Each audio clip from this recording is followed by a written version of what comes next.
So we took a list of 2015. Yes, I told her to Just send me a call. just listen to it. Are you gonna be up there? Just check it out. Here. There's no audio. There's no audio. No audio? Oh, maybe it's from the walkout. Oh, that, right there, right there. You know what? I put it on 2 p.m. Mike? Tonight can see the movie. Yeah, she don't have it. I've done this. It's really not that good. I'm actually used to it. I always have Hate that. sweater. Just take a listen to it.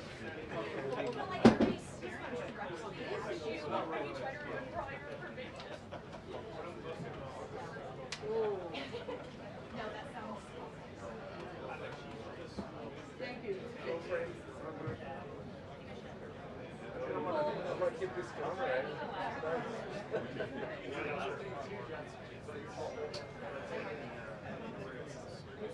The last time I was a while.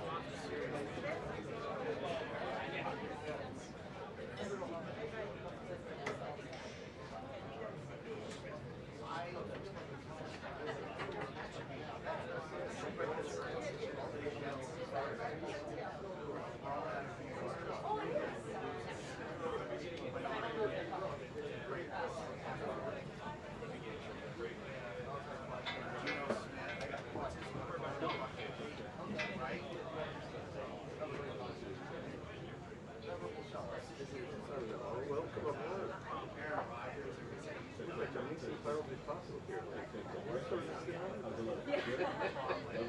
I was waiting till the last minute because I'm like, I'm sure it's cold in there. Welcome aboard.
I wasn't sure if somebody this I just do my recorder. No, this is Okay. it's called this spot. I was like, if that's the case, then. No, you're fine. You're fine.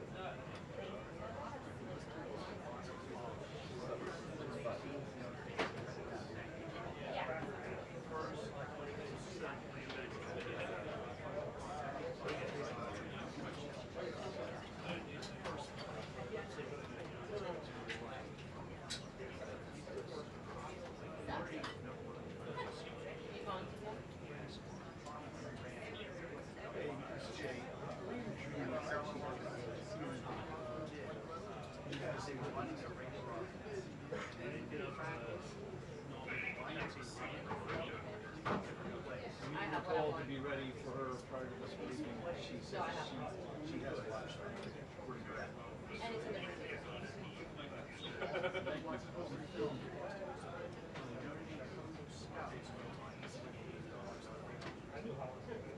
And it's in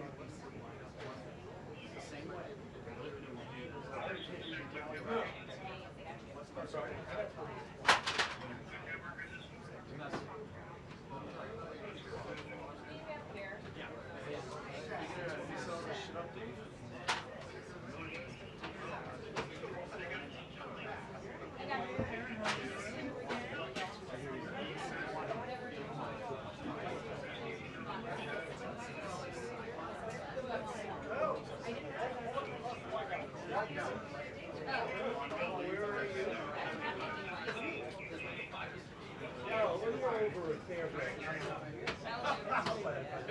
I think the other side might be cleaner. That work? Post scoops the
Sorry about that.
Oh,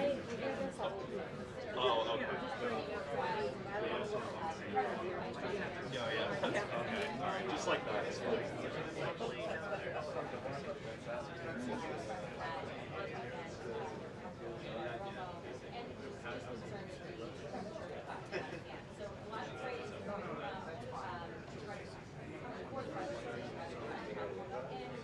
And it sounds like that was a point on calling walls that they could did some good work and starting to trend things. 1 minute warning, 1 minute warning. That's not gonna stop. 1:15 is usually like the earliest.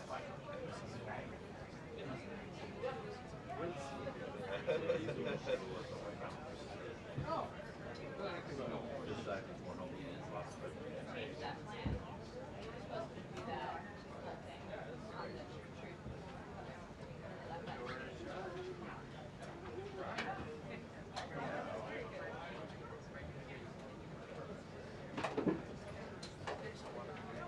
Hi, Ed. Hello, Jay. How are you? How do you feel? Better? Yeah. Everyone playing with the edge of light. That's what I heard. All I heard was you.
Hello. Hi.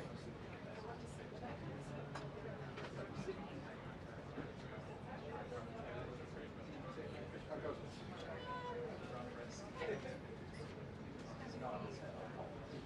You live? Yes, I am.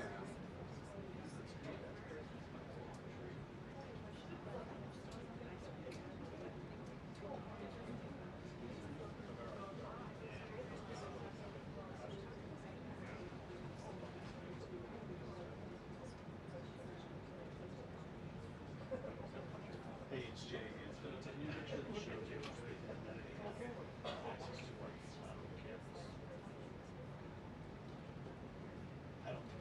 I don't think you're right. We did this in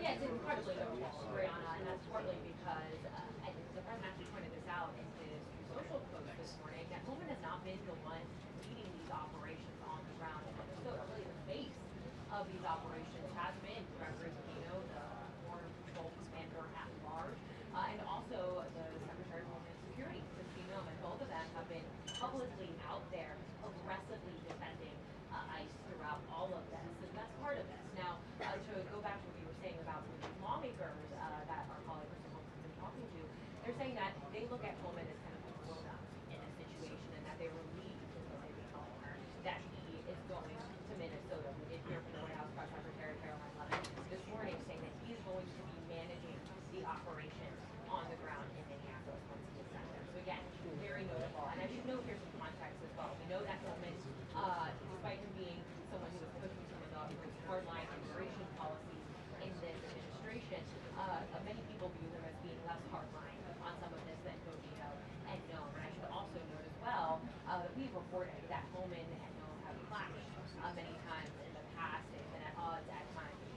how it handled the administration's crackdown for immigration. And so a lot of big changes here. We're going to have to see if this is really a wider strategy shift that the president is doing by sending him, and what this could mean for both voting out and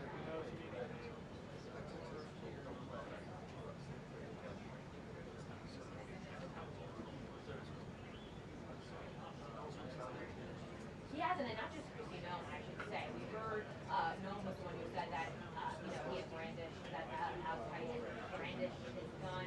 She also kind of compared him to making a domestic, to being a domestic terrorist. We heard the same, though. We heard similar language from Stephen Miller, the president's Homeland Security advisor. We also heard from Bovino saying essentially that Pretti was trying to assassinate and massacre the agents on the ground. I want you to listen to what we actually heard from the Deputy Attorney General Todd Blanche this morning, speaking to Fox News and arguing essentially that no one is trying to make the case that Pretti was a domestic terrorist.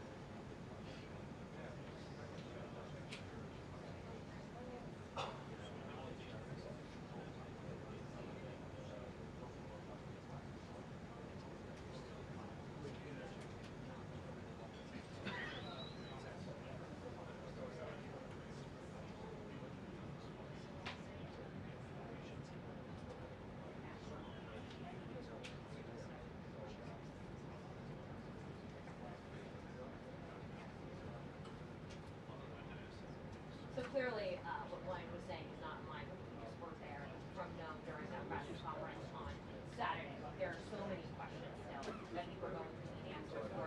We're hoping to get some of them soon when Caroline Levitt comes out here. Many of them being why do these conclusions before the investigation has actually been conducted? What evidence do they have for making some of these speaking statements? And so much more to stay tuned for that.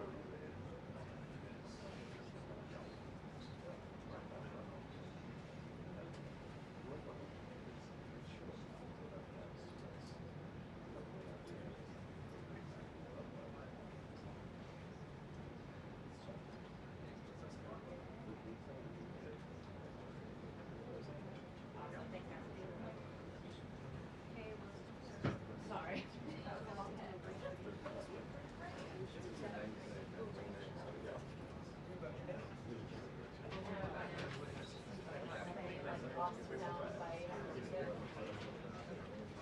About what? On the second record? No, it's not yet.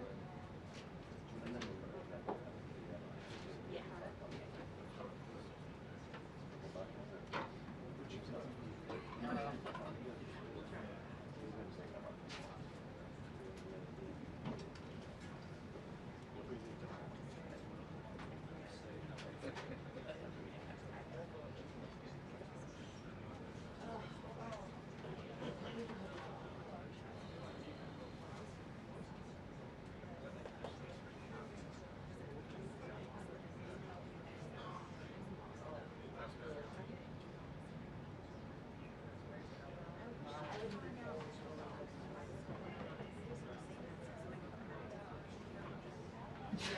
Like I don't feel comfortable. Like I feel like, do you want me to feel comfortable? I don't want to like if you could. No, I don't mind doing it. I want to. Yes, I'd like to. I could come at it in a different way if I knew the status. You know what I mean? Like, let's meet up and have a coffee and talk about it now. But or else I should. I feel like I should do it. Yeah. Oh my God. What's this ABC? If you could find that out from Right. you know, if he's not, it makes it so much different. No, you should. You should reach out. And if he doesn't reply, Hopefully I'm not watching you're not it. getting a satisfactory answer. But find that out because I think in general, I'm not posting if I feel comfortable that I'm myself. You're not getting on the Thank you.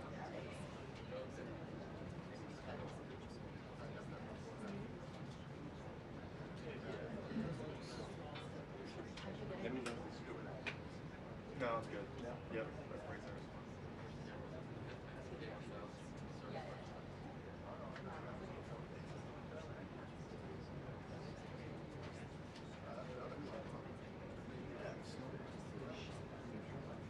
Yes, yeah, I got another shot.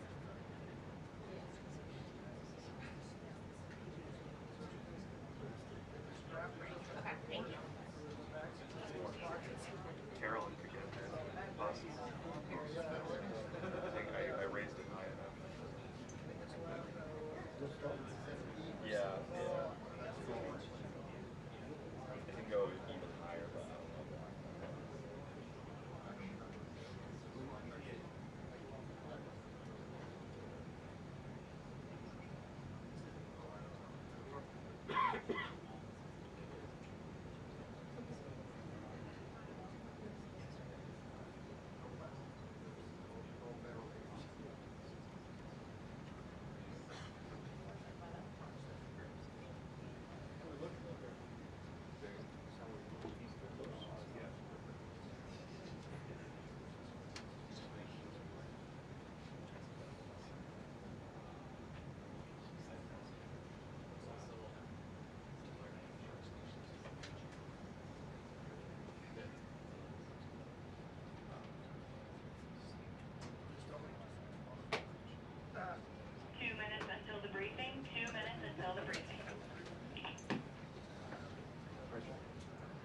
I'm ready. Nervous?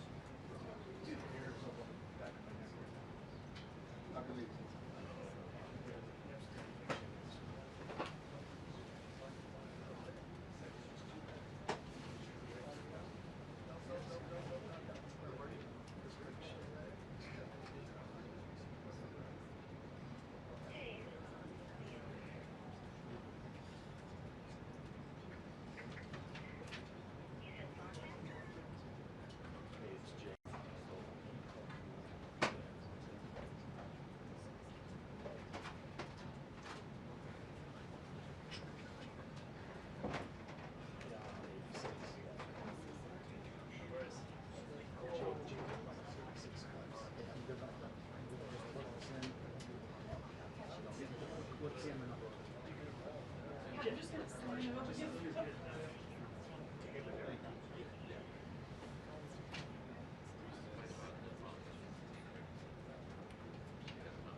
No word.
Good afternoon, Jackie. Thank you for that. Thanks for coming in on a snow day for the rest of the government in the country. And as much of the country feels the impacts of that winter storm, President Trump continues to monitor the situation closely, and he has remained in constant contact with FEMA and emergency responders.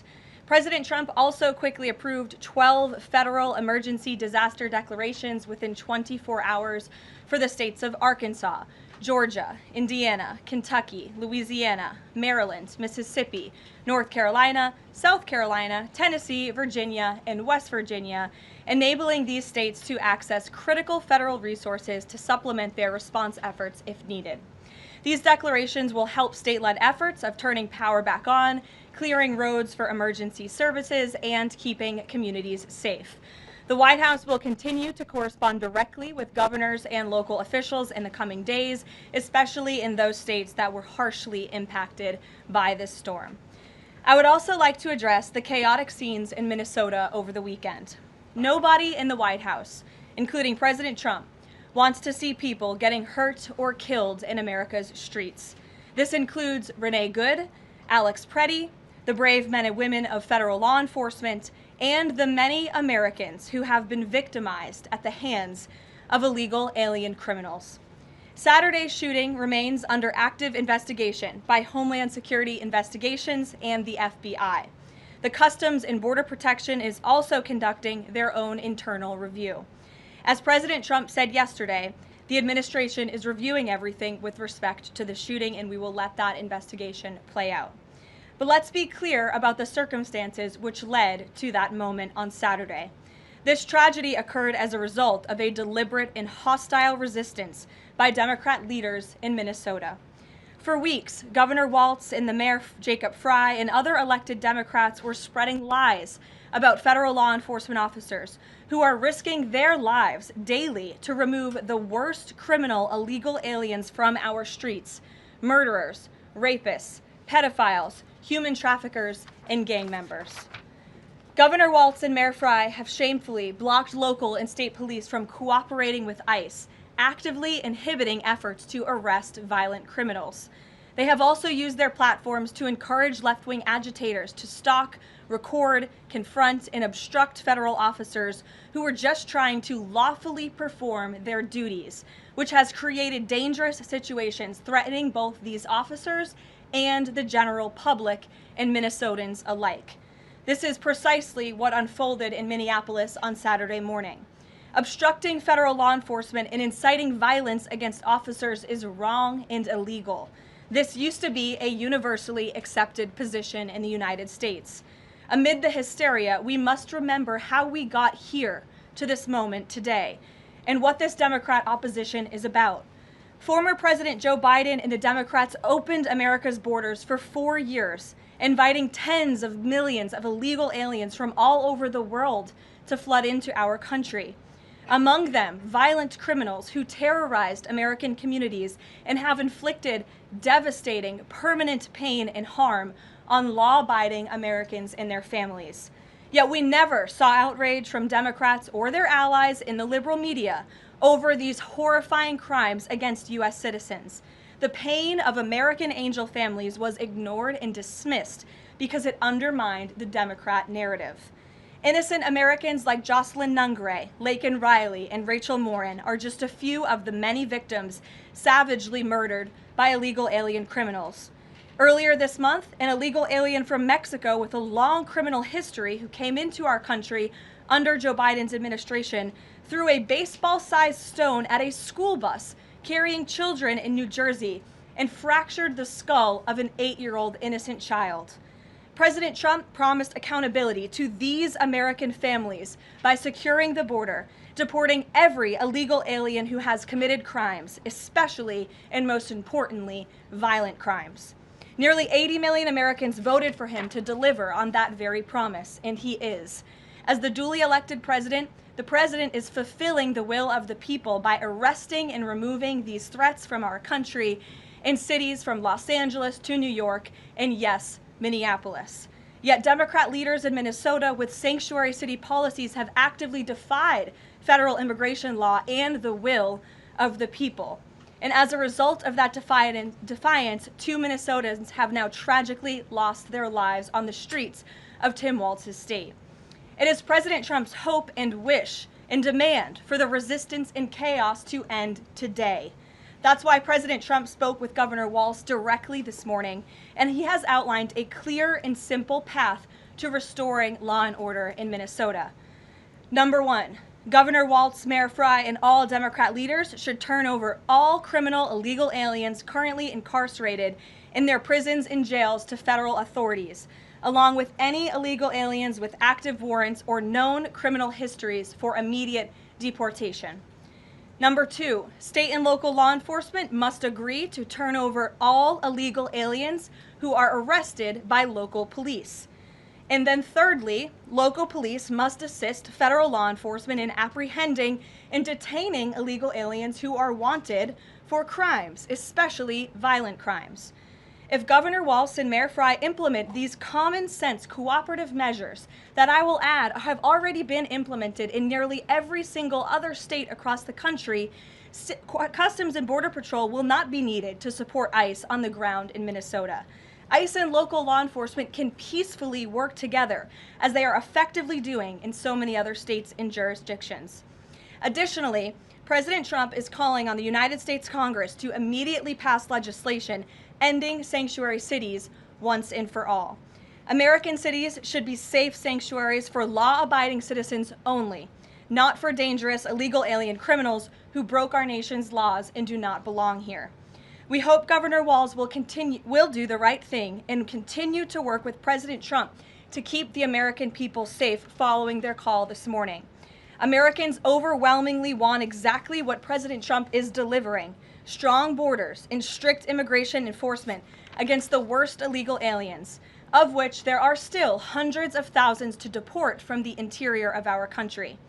The most peaceful way to carry out this vital public safety mission is for Republicans and Democrats to do it together, and for state and local law enforcement to work together with federal law enforcement. We want to let cops be cops. You wouldn't know this continues to be a very popular policy position from the biased media coverage over the course of the last few days, but polling shows huge support for this exact thing President Trump is calling for. More than 80% of Americans favor deporting illegal aliens convicted of violent crimes. A country unable to deport criminals who enter it illegally is no country at all. The open borders agenda of Kamala Harris, Tim Walz, and the Democrats was already on the ballot on November 5th, 2024, and it was resoundingly rejected. President Trump will never back down from his promise to deport violent criminal illegal aliens and make America safe again, and he welcomes all cooperation in that effort.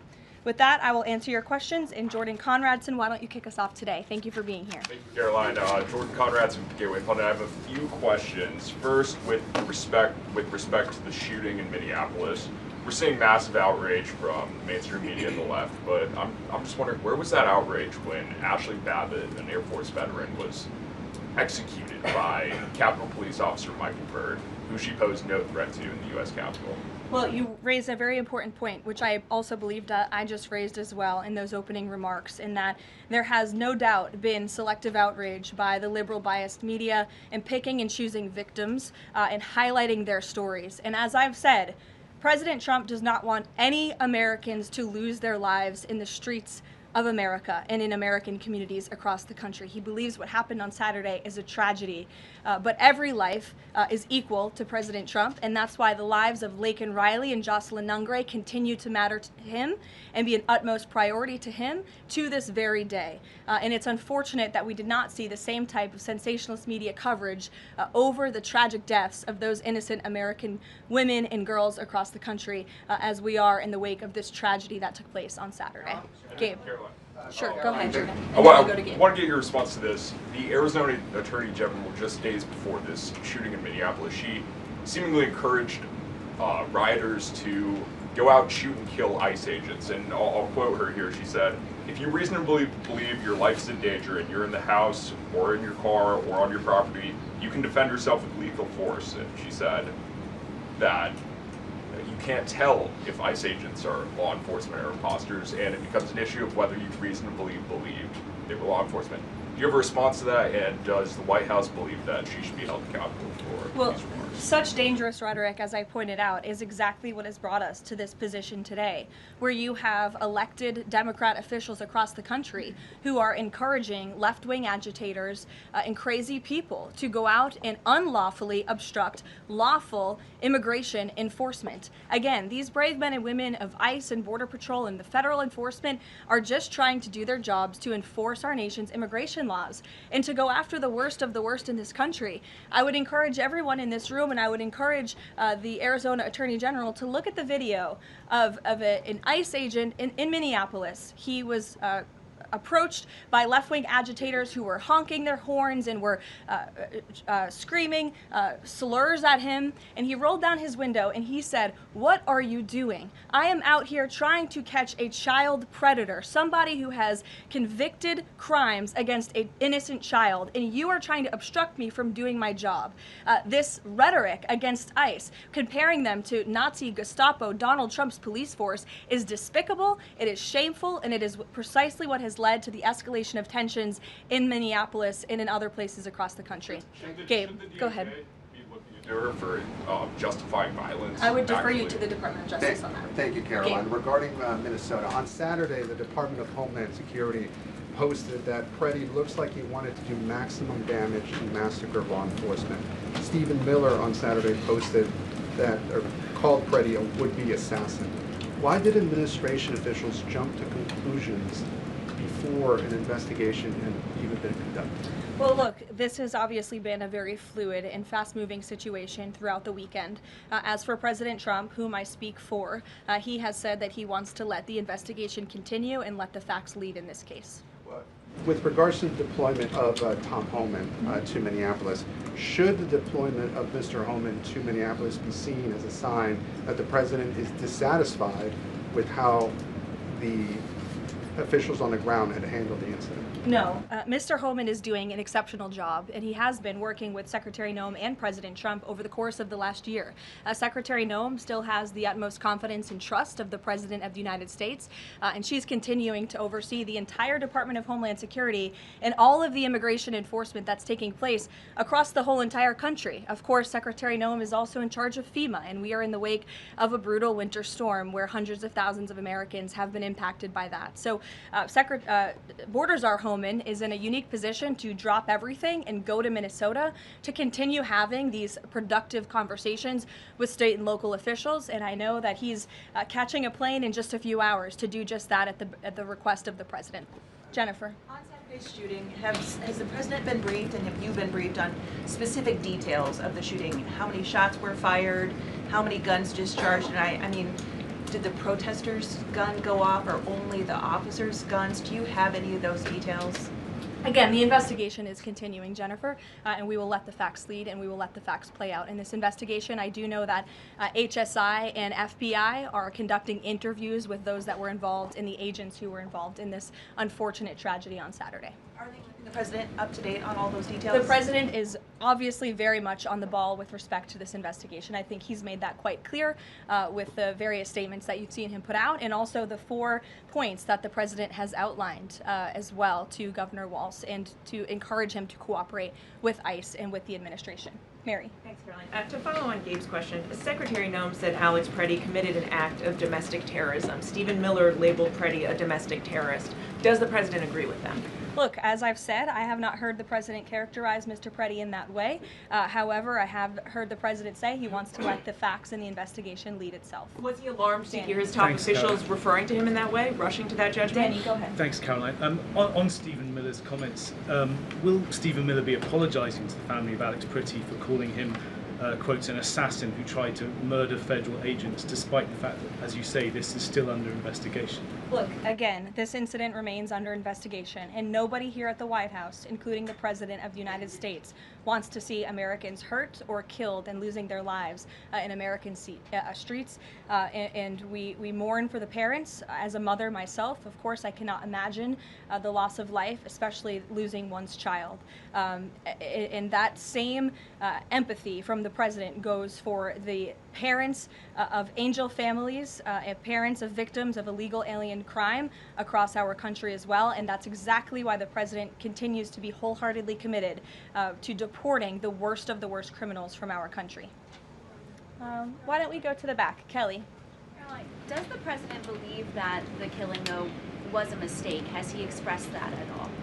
Again, the president has said, you know, we have to review it, and this investigation needs to continue, and he's letting the facts on the investigation lead itself. Does he want the body camera footage to be released to the public? Now, that's not something I've heard the president commit to, so I won't do that from the podium. Sure. Carrie, how serious is the administration taking allegations that local and state officials in Minnesota are actively coordinating with demonstrators through encrypted or non-encrypted communications, as well as providing government resources to impede immigration enforcement operations? I'm sorry, Carrie, could you repeat your question? How serious is the administration taking allegations that local and state Minnesota officials are communicating with demonstrators to basically impede immigration officials? Well, we've definitely seen active organization amongst these left-wing groups, Carrie, and it is something that I know the FBI and the Department of Justice are looking into. Again, it is illegal to unlawfully obstruct lawful immigration enforcement in this country, and these agitators are making it nearly impossible for ICE to do their jobs and for federal law enforcement to carry out the will of the American people to deport the worst of the worst. I would just encourage everyone to please imagine in this room, all of you come to the White House every day to report on the President of the United States and the administration. You come into this briefing room, you walk through the gates of the White House. Just imagine if there were left-wing agitators or agitators of any kind who were in your face, who were doxing you, who were harassing you, who were physically threatening you, who were biting off your fingers in the case of two Border Patrol agents we saw this past weekend in Minneapolis. That would make it very difficult for you to show up and do your job here at the White House every single day. That's what these officers in Minneapolis are facing. That's why the president is calling on Governor Walz and Mayor Frey for these three very simple and common sense points of cooperation so that ICE and local law enforcement can work together. Again, we are just asking for police to be police. And if you ask any law enforcement agent or official, they want to be able to work with their federal counterparts at the state and local level and vice versa. Caroline. Thanks a lot, Caroline. Two questions. One is looking forward. The role of Mr. Homan. Is he being sent by the president to diffuse the situation that exists right now on the ground? Is he the point person essentially for the White House in terms of trying to tamp down the tensions that exist right now in Minnesota? Well, Mr. Homan is the point person for cooperating with state and local authorities and corresponding with them, again, to achieve this level of cooperation to subdue the chaos on the streets of Minneapolis. And I would just point out that Mr. Homan is someone who has been lauded for many, many decades for his experience working in law enforcement. In fact, this is a Washington Post headline from 9 years ago, 2016. Meet the man the White House has honored for deporting illegal immigrants. And I would remind everyone in this room that it was former President Barack Hussein Obama who awarded a medal to Mr. Homan. So he's obviously very qualified. He has the full trust and faith of the president. He will continue to have these meetings in the hopes that ICE and local law enforcement can cooperate and work together to have successful immigration enforcement, as we've seen in almost every other state across the country. And secondly, Caroline, can you talk a little bit about tomorrow's trip by the president to Iowa, what the purpose of that trip is, what the goals of that trip are? Sure, yes. Tomorrow, President Trump will be traveling to Des Moines, Iowa. He will be making a local visit at a local business, and then he will be giving a speech on affordability and on the economy. And I know he very much looks forward to being there, to meeting with the great people of Iowa, but also lawmakers as well. Jake.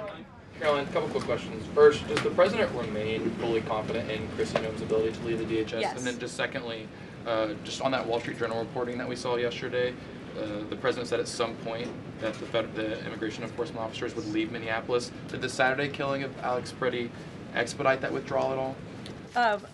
to your first question, the answer is yes. He still has confidence and trust in Secretary Noem. To the second question, I would point you back to what I said earlier. If Governor Walz and Mayor Frey implement these common sense cooperative measures, CBP will no longer be needed to support ICE on the ground in Minnesota. ICE and local law enforcement will peacefully work together, as they are effectively doing in so many other states and jurisdictions, to remove violent criminals from American neighborhoods across the country. Did Walz ask the president to remove the immigration enforcement officers?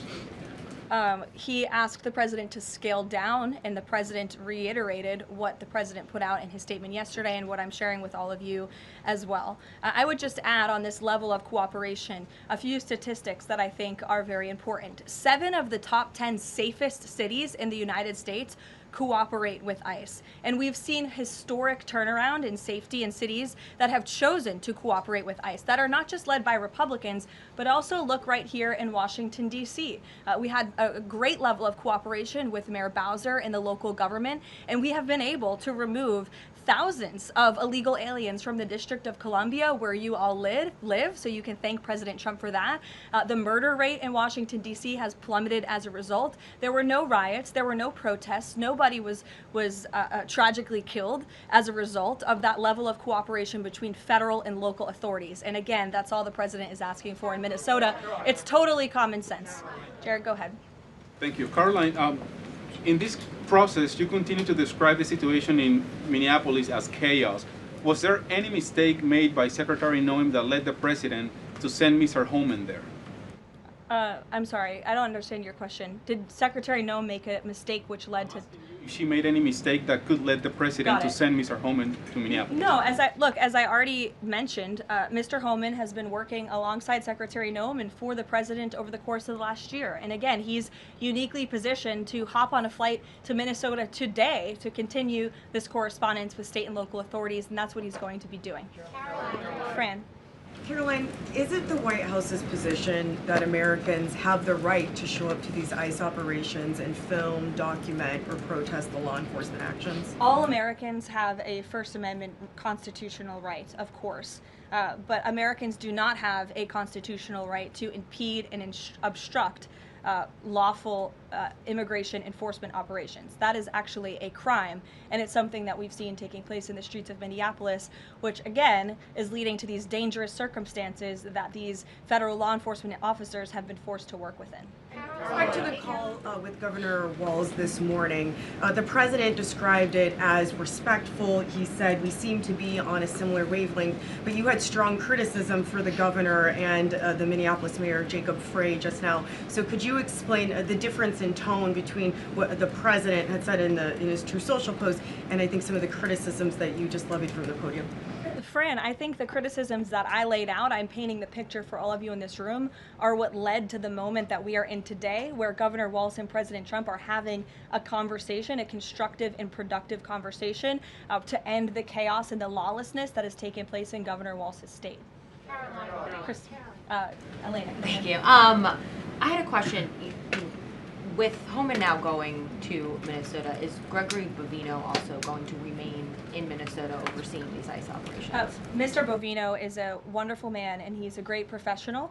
He is going to very much continue to lead Customs and Border Patrol throughout and across the country. Mr. Homan will be the main point of contact on the ground in Minneapolis. And to follow up, given what we've heard from several Trump administration officials, people like Stephen Miller, as people point out, calling him a domestic terrorist, Bovino saying that Pretti was out to massacre law enforcement, why not require ICE agents to wear body cameras to clear up some of the disputes that we are hearing from witnesses and video footage versus what the administration has been saying? Well, that's a policy question that I know the policy folks in the building are having with members on Capitol Hill, and I'll leave it to them and the president to make that decision. And I just have a final question is on, you were talking about the level of cooperation that the president talked about with Governor Walz.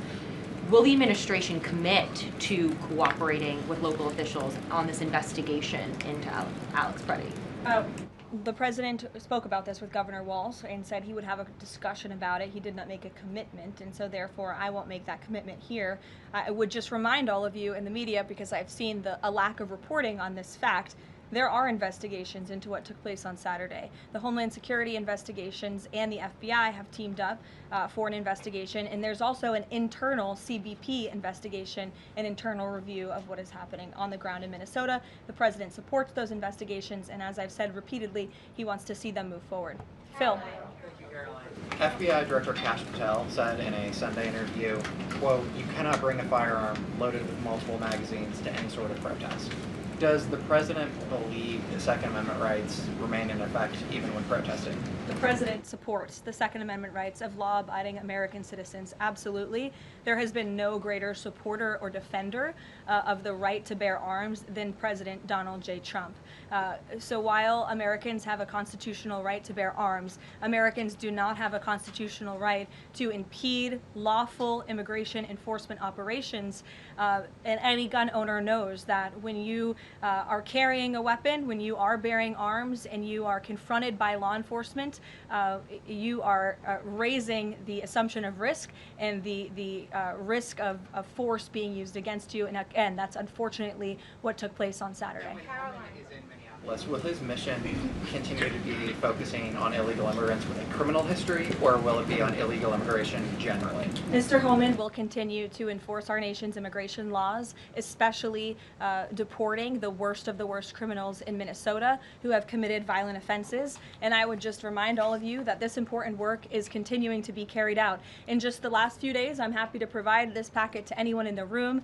ICE has arrested multiple violent criminals, illegal aliens within Minnesota. Many of them have convictions for assault, driving under the influence, fraud. This individual here I'm looking at was an aggravated felon with multiple convictions for larceny, fraud, and forgery of checks, vehicle theft, drug possession, domestic assault, inflicting bodily harm on another, criminal convictions of larceny, identity theft, again, charged with driving under the influence. These are extremely dangerous people who Governor Walz and Mayor Fry have allowed to roam on their streets, and all the president is asking for is cooperation to arrest individuals like this and deport them from the United States of America. I'll take a couple more. Go ahead.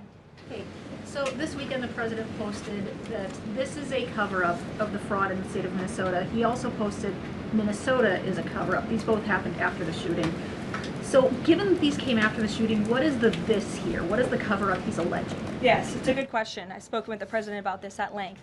What the president is referring to is the fact that you have Governor Walz and, again, the mayor, who have been encouraging these left-wing agitators to come out and to harass and to dox and to threaten ICE and to make this conversation about and smear lies about federal law enforcement who, again, are just trying to do their jobs in an attempt to distract from the widespread, massive fraud that has taken place in their state.